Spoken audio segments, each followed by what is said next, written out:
Am study 247-এ সকলকে স্বাগত জানাই। দেখো, পরীক্ষার মাত্র আর 6 দিন আছে, তো তোমরা এখন কিভাবে প্রস্তুতি নেবে। দেখো, যা প্রস্তুতি নেওয়ার তো মোটামুটি সবার হয়ে গেছে, তাই এখন এই 6 দিন তোমরা কিছু বাছাই করা জিনিস ভালো করে প্র্যাকটিস করবে। যেমন অঙ্কের, দেখো অঙ্কের কথা বলি, নতুন করে আর কিছু শিখতে যাও না তোমরা এখন, কারণ এতে তোমাদের প্রেশার হবে বেশি। তার থেকে আমি তোমাদের বলবো, যেগুলো তোমরা এতদিন শিখে নিয়েছো সেগুলোই তোমরা ভালো করে প্র্যাকটিস করে যাও, অন্তত তোমাদের নাম্বার কাটার জন্য কোনো জায়গা না থাকে। আর এখন নতুন করে শিখতে গেলে কি হবে, তোমাদের অনেকটাই সমস্যা হবে, কতটা কি মনে থাকবে সেটা বলাও মুশকিল, ঠিক আছে। তা তোমরা কি করবে, যেগুলো এতদিন ধরে প্র্যাকটিস করলে সেটা কিন্তু খুব ভালো করে প্র্যাকটিস করবে। হ্যাঁ, এবার কি করতে পারো, যেগুলো তোমাদের হয়তো অল্প অল্প বেড়ে যাচ্ছে, তোমরা জানো অঙ্কটা কিন্তু করতে গেলে একটু সমস্যা হয়ে যাচ্ছে, সেগুলো তোমরা একটু বেশি করে প্র্যাকটিস করবা। আর যেগুলো একদমই সহজ সেগুলো কম প্র্যাকটিস করলেও চলবে।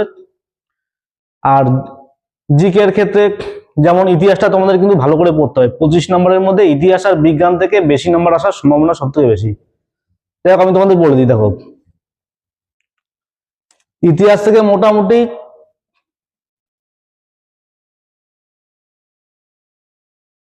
5 নাম্বার থাকার চান্স, ঠিক আছে, 5 নাম্বার আসতে পারে ইতিহাস থেকে। তারপরে আসবে কি বিজ্ঞান থেকে, ঠিক আছে। সায়েন্সের থেকে মোটামুটি 4 থেকে 5 নাম্বার।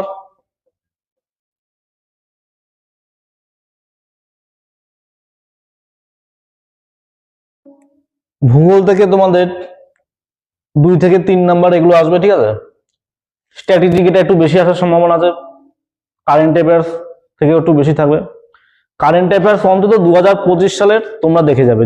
কয়েকটা টপিক আমি বলে দিচ্ছি, যেমন তোমরা দেখতে পারো বিভিন্ন খেলাধুলায় যেগুলো হয়ে গেছে 2025 সালে, তারপরে পড়তে পারো অ্যাওয়ার্ড মানে সম্মান পুরস্কার এটা, তারপরে বিভিন্ন সামরিক মহড়া, এটা কিন্তু খুব ভালো, সামরিক মহড়াগুলো তোমরা দেখতে পারো।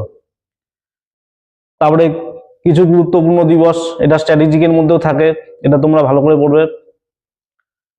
যাই হোক, তাহলে আমি অঙ্কের ক্লাসটা শুরু করি আজকে।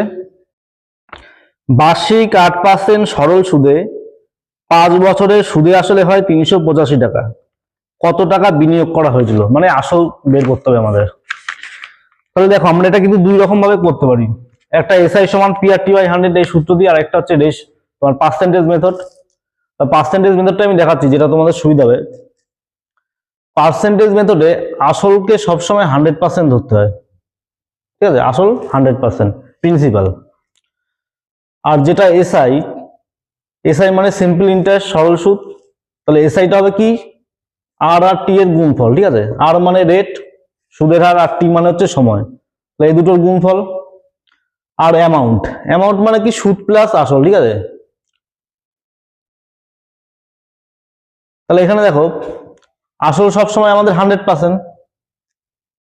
তাহলে 100%-এর সঙ্গে আমরা কি করবো, যেটা এসআই আর টি এর গুণফল, ঠিক আছে, ব্যাস এটা যোগ করে দিতে হবে আমাদের। তাহলে এখানে দেখো, অঙ্কটা কিন্তু আমাদের দেয়া ছিল কি অ্যামাউন্ট, সুদ আসল দেওয়া ছিল 385 টাকা। আর আমাদের এখানে দেখো কি কি দেওয়া আছে, আর টি, তাহলে আর হচ্ছে আমাদের 8%, তাহলে আর এর জায়গায় আমরা 8 বসিয়ে দেবো। আর সময় হচ্ছে 5 বছর, তাহলে 5 বসিয়ে দিলাম। তাহলে এখানে পেয়ে গেলাম 40, ঠিক আছে।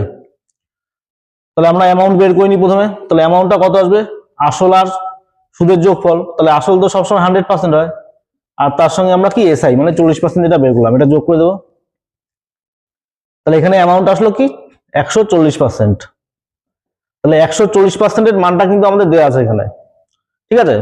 তাহলে 140%-এর মান,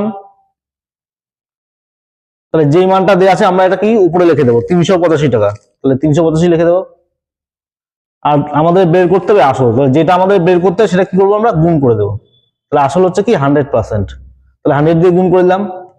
তাহলে এখান থেকে ক্যালকুলেট করলে কত আসবে আমাদের, 275 টাকা, ঠিক আছে। তাহলে এটা কিন্তু তোমাদের সঠিক উত্তর হচ্ছে। দুটি নল দিয়ে 36 মিনিট ও 45 মিনিটে চৌবাচ্চা ভর্তি হয়, অপর নল চৌবাচ্চা খালি করে। 3টি নল একসাথে খুলে দিলে চৌবাচ্চাটি 30 মিনিটে ভর্তি হয়, তবে খালি করার নল দিয়ে চৌবাচ্চাটি কত সময় খালি হবে। খুব সুন্দর একটা অঙ্ক। তাহলে এখানে দেখো দুটো নল যেটা ভর্তি করে আমি এ আর বি নিলাম না। এ নল হচ্ছে আমাদের 36 মিনিটে ভর্তি করে, আর বি নল হচ্ছে 45 মিনিটে ভর্তি করে। এবার তিনটে নল একসাথে কাজ করবে, তাহলে আরেকটা নল আমি সি ধরে নিলাম। তাহলে এ বি সি এই তিনটে নল যখন একসাথে চালু থাকবে তখন বলা হচ্ছে 30 মিনিটে চৌবাচ্চা ভর্তি হয়ে যাবে। তাহলে 36, 45, 30 আমরা নেব এলসিএম। তাহলে এলসিএম করলে আমরা পেয়ে যাবো কি কত ইউনিট জল আছে এখানে। তাহলে এলসিএম কত হচ্ছে 180। তাহলে 180 কে 36 দিয়ে ভাগ করলে আমরা কত পাবো 5, 45 দিয়ে ভাগ করবো 4, আর এখানে 6। ঠিক আছে, তাহলে এ হচ্ছে 5 ইউনিট করে জল ভর্তি করবে, বি 4 ইউনিট, আর তিনটে নল যখন খোলা থাকবে তখন হবে 6 ইউনিট করে জল ভর্তি। এবার তোমরা দেখো এই দুটো নল কিন্তু জলকে ভর্তি করছে, তাহলে কত ইউনিট জল ভর্তি হচ্ছে 9 ইউনিট, কিন্তু তিনটে নল খোলা থাকার সময় 6 ইউনিট করে জল ভর্তি হচ্ছে। তাহলে এতে কি হচ্ছে, এখানে কম কেন হচ্ছে, কারণ এই সি নলটা কি খালি করে, প্রথমে বলে গেছিল একটা নল খালি করে, তাহলে সি নলটা এখানে খালি করবে। কত ইউনিট করে খালি করবে 3 ইউনিট করে। দেখো তাহলে 9 থেকে যদি আমরা এখানে -3 করি তাহলে এখানে 6 চলে আসবে আমাদের। তাহলে সি নল যেটা 3 ইউনিট করে জল খালি করছে, তাহলে আমাদের খালি করতে হবে কি 180 ইউনিট জল। তাহলে 180 কে আমরা কি করবো 3 দিয়ে ভাগ করে দেবো। তাহলে 3 দিয়ে ভাগ করলে কত হচ্ছে 60 মিনিট। ঠিক আছে, বা 1 ঘন্টা, যেটা অপশনে থাকবে। বর্ধমান থেকে হাওড়ায় একটি ট্রেন 6 ঘন্টায় যায় এবং হাওড়া থেকে বর্ধমানে 4 ঘন্টায় পৌঁছায়। সকাল 7টায় ট্রেন দুটি যাত্রা শুরু করে, তবে কটার সময় গিয়ে তারা মিলিত হবে। খুব সুন্দর একটা প্রশ্ন। দেখো এটা কিন্তু আসার সম্ভাবনা খুবই বেশি। তাহলে এখানে আমরা 2-3 রকম ভাবে করতে পারি, যেটা সুবিধা হবে মানে একদম সহজ হবে সেটা আমি তোমাদের দেখাচ্ছি। তাহলে এখানে 6 ঘন্টা আর 4 ঘন্টা যে টাইম দুটো দেওয়া আছে, 6 ঘন্টা আর 4 ঘন্টা, এদের আমরা করে দেবো কি এলসিএম। তাহলে 6 আর 4 এলসিএম কত হবে সবাই জানো 12। তাহলে এই 12টাই কিন্তু আমরা কি দূরত্ব ধরে নিচ্ছি এখন, এটাকে আমরা কি দূরত্ব ধরে নিলাম, ডিস্টেন্স। ঠিক আছে, তাহলে দূরত্বকে যদি আমরা সময় দিয়ে ভাগ করি তাহলে আবার কি বেগ পেয়ে যাচ্ছি। তাহলে দেখো আমরা 12কে 6 দিয়ে ভাগ করলাম, তাহলে এখানে আমরা কি গেলাম বেগ পেয়ে গেলাম 2। ঠিক আছে, 12কে 4 দিয়ে ভাগ করবো, দূরত্বকে সময় দিয়ে ভাগ করবো, আবার বেগ পেয়ে যাব 3। এবার এখানে দেখো ট্রেন দুটি কিন্তু পরস্পরের বিপরীত দিক থেকে আসছে। ঠিক আছে, তাহলে বিপরীত দিক থেকে আসলে কি হয় গতিবেগ যোগ হয়, সবাই জানো আপেক্ষিক গতিবেগ যোগ হবে। তাহলে দূরত্ব হচ্ছে আমাদের কত 12, তাহলে একে ভাগ করবো কি বেগ দিয়ে, তাহলে 2 আর 3 যোগ করবো 5। তাহলে 12কে আমরা 5 দিয়ে ভাগ করে দেখি কত হয়, 5 দুগুণী 10, তাহলে 2 পূর্ণ 2 এর 5 ঘন্টা। এবার দেখো এখানে অপশনে মিনিট দিয়ে দেওয়া আছে, তাই এটাকে আমরা কি করব 2 পূর্ণ 2 এর 5 ঘন্টাটাকে, তাহলে 2 ঘন্টা আর 2 পূর্ণ 5 এর ঘন্টাকে আমরা মিনিটে প্রকাশ করবো। তাহলে এখানে আসলে কত 5 দিয়ে কাটলে 12, তাহলে 12 দুগুণী 24। তাহলে এটার অ্যান্সার কি হবে 2 ঘন্টা 24 মিনিট।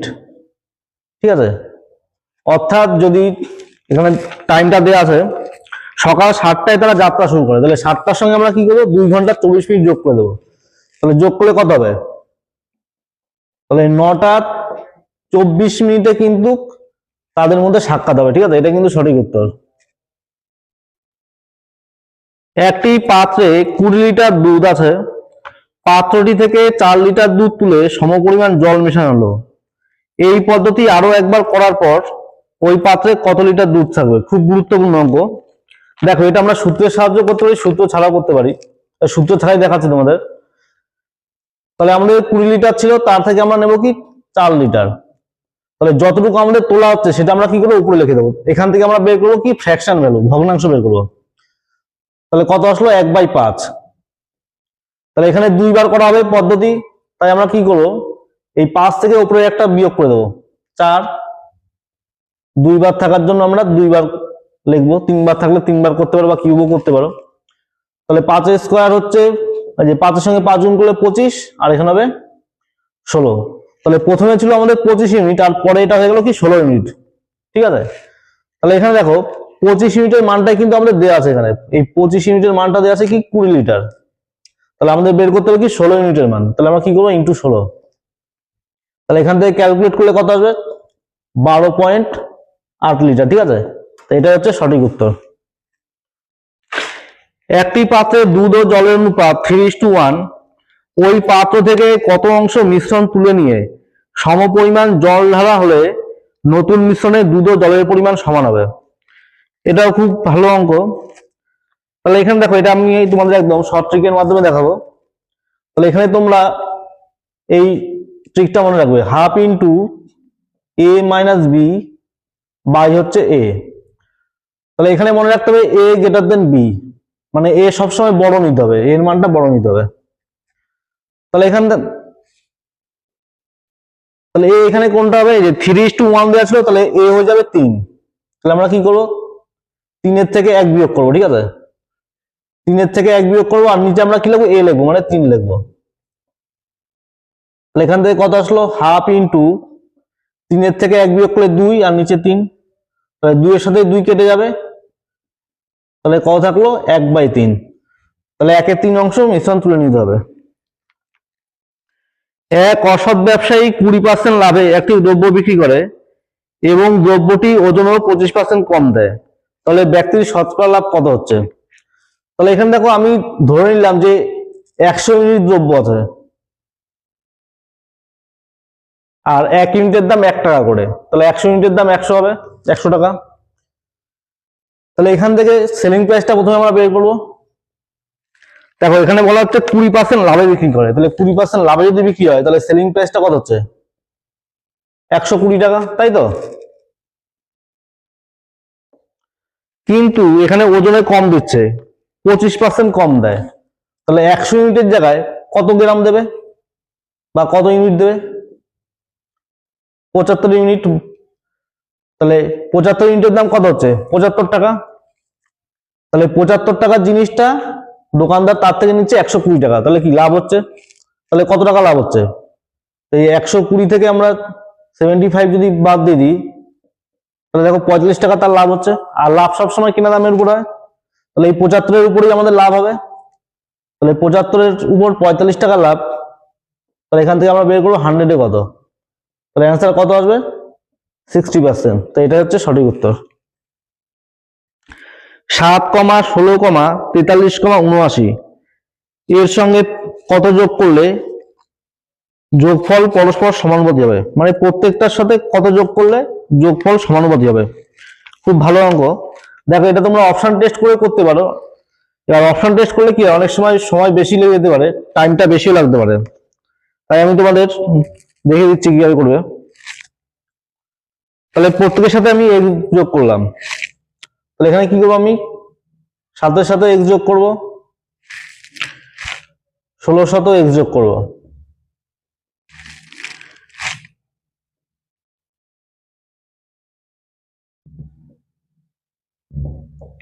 ঠিক আছে, তাহলে প্রত্যেকের সাথে আমি এক্স যোগ করে নিলাম। তাহলে এখান থেকে আমাদের এক্স এর মানটা বের করতে হবে। তাহলে এখানে আমাদের দেখো, কোনাকুনি যদি আমরা গুণ করতে চাই, তাহলে এটা হয়ে যাবে কি অনেক বড়।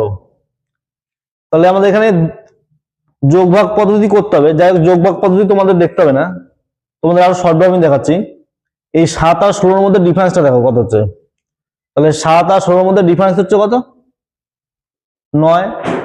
আর 43 আর 79 এদের মধ্যে ডিফারেন্সটা দেখো কত হচ্ছে, 36। ঠিক আছে, তাহলে এই অনুপাতটা কেটে আরো ছোট করে দাও, তাহলে 4 নং 36 হয়, 1:4। তাহলে এই 4 দিয়ে আমরা গুণ করবো এই কোণার সাথে, আর 1 দিয়ে গুণ করবো এই কোণার সাথে, মানে এই 7 + x এটাকে আমরা গুণ করবো এই 4 দিয়ে কোণাকুণি। ঠিক আছে, আর এটাকে আমরা 1 দিয়ে গুণ করবো, মানে যা আছে তাই থাকবে। ঠিক আছে, তাহলে এখানে গুণ করো, 4 7 কত হচ্ছে, 28, 4x, আর এখানে যা ছিল তাই হবে।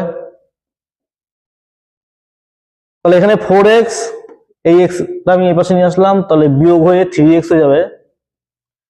ঠিক আছে, আর এখানে 28টা আমাদের 43 থেকে বিয়োগ হয়ে যাবে, তাহলে এখানে বিয়োগ করলে কত হবে 15।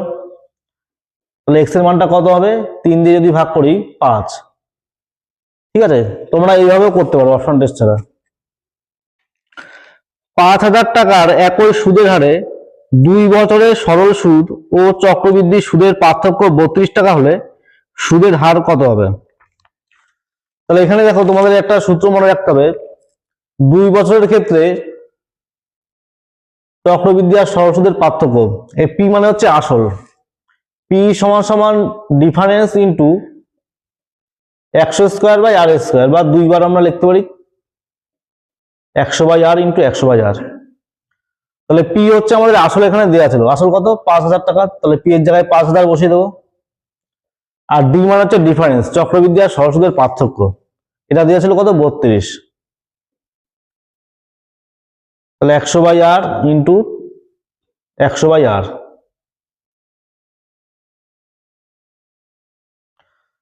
তাহলে এখানে দেখো, এখানে আমরা কেটে নিই, এই দুটোর সঙ্গে দুটো শূন্য কেটে দিলাম, এই শূন্য দিয়ে এই শূন্য কাটলাম, 5 দিয়ে 10 কাটলে কত হবে 2, আর 32 সাথে 2 গুণ হলে কত হবে 64, আর এর সঙ্গে আর গুণ হলে কি হবে আর স্কোয়ার।